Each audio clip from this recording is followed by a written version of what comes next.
Sesiapa yang solat sunat 4 rakaat selepas isyak. Ada tak solat sunat lepas isyak 4 rakaat? Ada.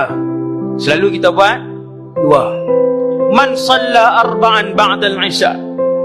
Siapa yang buat 4 rakaat selepas isyak, tidak dipisahkan di antara 4 itu dengan salam. 4 rakaat, 1 salam direct, tak ada tahiyat pertama, tahiyat akhir sahaja. Sesiapa yang solat sunat selepas isyak 4 rakaat yang tidak dipisahkan di antaranya dengan taslim, mudilna bimislihinna min lailatul qadri. Seolah-olah 4 itu didirikan pada malam Lailatul Qadar. Tuan-tuan, nak dapat malam Lailatul Qadar bulan Ramadan senang ke susah? Susah. Nak dapat malam Lailatul Qadar bulan Ramadan senang ke susah? Susah. Tiba-tiba ada satu hadis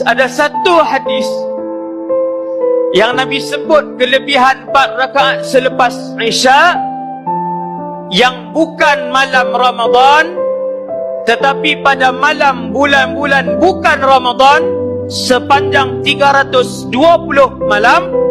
Nabi kata, siapa yang melihat dirinya diizinkan oleh Allah Jalla Jalaluh, tengok Allah izin untuk mendirikan 4 rakaat selepas Isya,